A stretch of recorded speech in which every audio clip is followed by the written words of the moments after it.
বলেছিলাম নিরাপদ সড়ক লাগবে, কিন্তু তার পূর্বে একটা নিরাপদ দেশ লাগবে এবং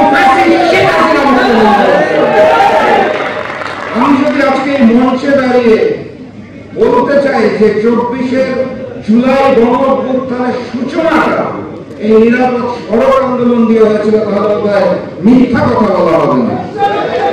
এখানে জুলাই গণঅভ্যুত্থানের অন্যতম নায়ক আমার প্রিয় আজিজ ভাই বসে আছে।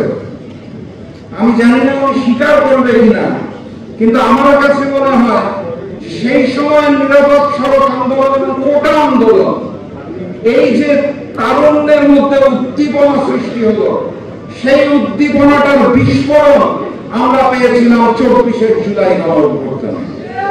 অতএব আমি অন্তর্বর্তী সরকারকে বিনয়ের সাথে অনুরোধ জানাবো নিরাপদ সড়ক আন্দোলনের নেতৃবৃন্দের সাথে বসার জন্য, কারণ আমি মনে করি তারাও জুলাই স্টেক হোল্ডার।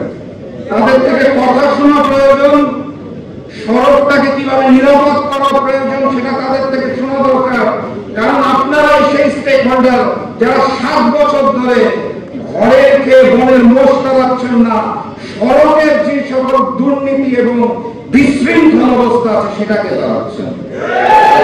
এবং আমি খুব আনন্দের সাথে লক্ষ্য করি যে সংগঠনের নাম নিরাপদ সড়ক আন্দোলন, কিন্তু আমি প্রায় সোশ্যাল মিডিয়াতে দেখতে পাই যে নিরাপদ সড়ক আন্দোলনে সেই সময়ের কিশোর কিশোরীরা, আজকে যারা তরুণ তরুণী, কেউ কেউ যুবক যুবতী, তারা শুধু সড়ক নয়, একটা মাঠের সংস্কার প্রয়োজন হলে তারা সেখানে ছুটে যাচ্ছে। আমি কিছুদিন আগে দেখলাম একটা ময়লা খাল, সেটাকে তারা পরিষ্কার করছে। আমি দেখলাম যে তারা শুধুমাত্র সড়কে নয়, তারা দেশটাকে সংস্কার করার চেতনাকে ধারণ করছে। আমরা যারা রাজনীতিবিদ আছি, আমরা যারা রাজনীতি করি, আমরা যদি চেতনাকে বিক্রি করতে চাই, আপনারা ওই 18 সালের মতো আমাদের কাজে কাজ দিয়ে রাজপথে দাঁড়াবেন, আমাদের মতো রাজনীতিবিদদের চোখে চোখ রেখে